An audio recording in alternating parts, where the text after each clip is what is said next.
At the beginning of the film, a woman named Emma is shown unhappy in her marriage to her husband, Mark. While Mark is a successful lawyer, he is also controlling and possessive, keeping a close watch on Emma's every move.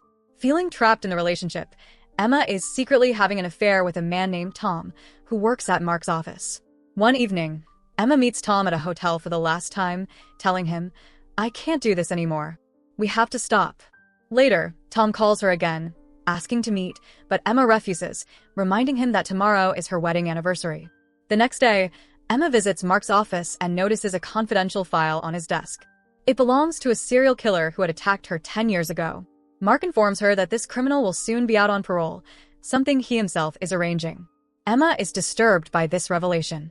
As they leave the office, Tom suddenly appears in the elevator. Mark, sensing something, says, "It seems you already know my wife." Tom, trying to play it off, responds, "I don't remember properly. Maybe we met at last year's Christmas party." Later, Mark takes Emma out to a restaurant for their anniversary, gifting her a diamond necklace. However, she doesn't feel comfortable wearing it. After dinner, Mark surprises her with a romantic trip to a remote lake house, a place filled with old memories of their past. Wanting to rekindle their relationship, he has had the house specially prepared for this occasion. Upon arriving, Emma explores the house and finds a room filled with their old photographs, a surprise arranged by Mark. She is touched by the gesture. When she joins him in another room, he sincerely apologizes, admitting that things have not been good between them for a long time. He tells her that while this small surprise cannot fix everything, he wants to start fresh. Emma, longing for the same, agrees, and the two become intimate. However, the next morning, Emma wakes up to a horrifying reality. Mark has chained her wrist to his and is lying beside her. Confused, she asks what's happening. Mark coldly tells her to face the truth. Before she can react, he suddenly shoots himself in the head, his lifeless body falling onto her. Everything happens so fast that Emma is left in shock, unable to process it. After regaining some control, she desperately calls for help, but Mark had already cut the phone lines. She tries to break the chain using his gun, only to find it empty. Mark had deliberately left just one bullet. Now trapped with his dead body, she struggles to figure out an escape plan. Emma drags Mark's body to another room, where she notices her wedding gown hanging. While moving it, she discovers a hidden safe but ignores it, instead laying Mark's body over the gown before changing into a shirt. Still unable to move freely with his body attached, she crawls downstairs, trying to reach her phone. However, after searching, she realizes Mark had destroyed it by submerging it in water. Now desperate, Emma searches the house for anything sharp to break the chain, but Mark had already removed all potential tools. Eventually, she finds the car keys in the trash. Struggling, she drags Mark's body to the door, but due to the heavy snowfall, she wraps her torn wedding gown around her feet for warmth before making her way outside. Reaching the car, she places Mark's body inside and gets in herself. However, as soon as she starts the car, it runs for a short distance before stopping. Mark had drained all the fuel, ensuring she couldn't escape. Then, she finds a voice recording from Mark, in which he reveals that he knew about her affair with Tom. He confesses that the betrayal sent him into deep depression, leading him to plan his suicide. Now, left with no other option, Emma is forced to return to the house. She goes to the bathroom, washes the blood off her face, and desperately tries to free herself from the handcuff. Emma receives a necklace from Mark, who personally puts it around her neck. However, she soon realizes that the necklace is designed in such a way that once worn, it cannot be removed. Desperate to find something sharp, she remembers that the basement might have tools, but when she goes downstairs, the entire space is empty. Mark had already removed everything. Frustrated, she struggles to drag Mark's body with her and eventually makes her way back upstairs. In one of the rooms, she finds photos of herself with Tom, along with a picture of the serial killer who attacked her 10 years ago. A tape recorder plays a recording of the attack, another one of Mark's psychological torments to break her mentally. Enraged, Emma destroys everything in sight. Just then, she hears someone at the door. When she checks, it's Tom, who says he received a message from her number. Emma immediately realizes that Mark must have sent it. Tom then informs her that Mark's office was raided last night, and he was accused of tampering with evidence. He believes Mark must have known his secrets were about to be exposed, which is why he took his own life. Fearing they could both get caught up in this, Tom insists they call the police. Before they can act, a truck arrives at the house. Tom tells Emma to hide while he steps outside.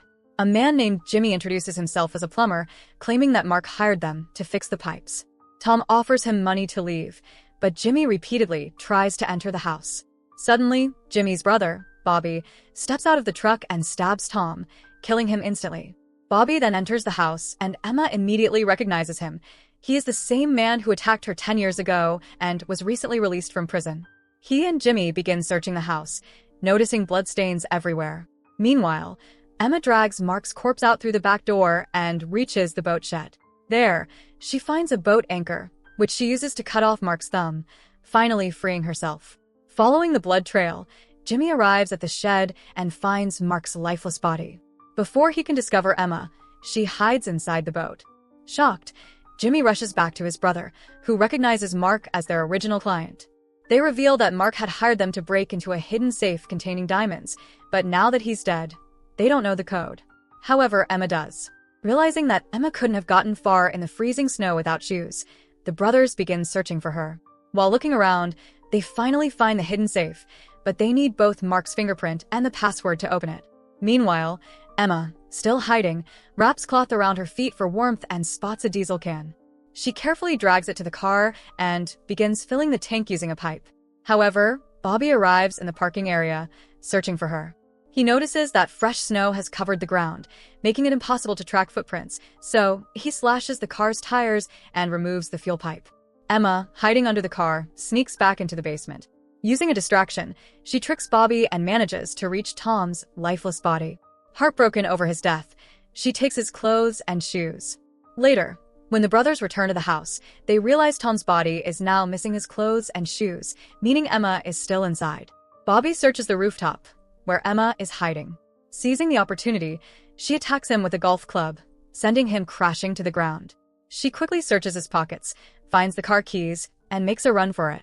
However, Jimmy appears and Emma fights back, managing to lock him in a room. Just as she reaches the car, Bobby attacks her again, trying to kill her. Jimmy eventually breaks free and warns his brother that Emma has already called 911. The police will be here soon. He urges Bobby to leave, but Bobby insists they take what they came for. The brothers tie Emma up again, this time next to Mark's body. Bobby demands the safe's combination, but Emma refuses. Furious, he tortures her and even bites her toe. Seeing this, Jimmy, unwilling to participate in more violence, grabs Mark's gun and points it at his brother, demanding Emma give up the code.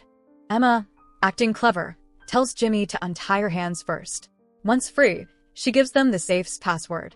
Bobby eagerly opens the safe, expecting to find the diamonds, only to find it completely empty. Instead, there is a note inside which reads, "The diamond you're looking for is around Emma's neck."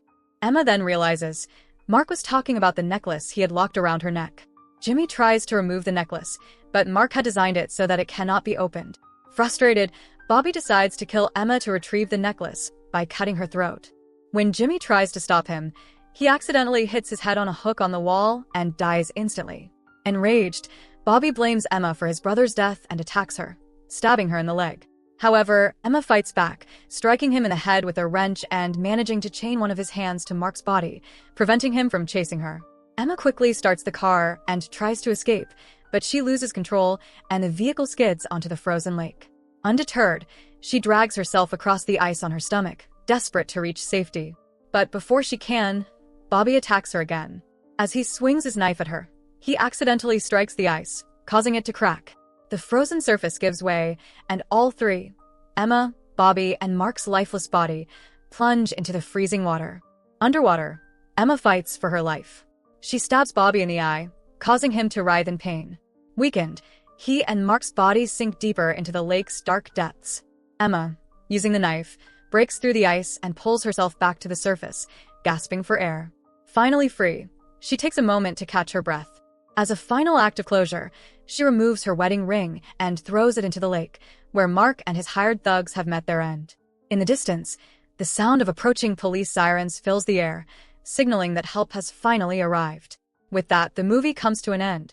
So that's it. Hope you enjoy the story. Subscribe and press the bell icon for more videos.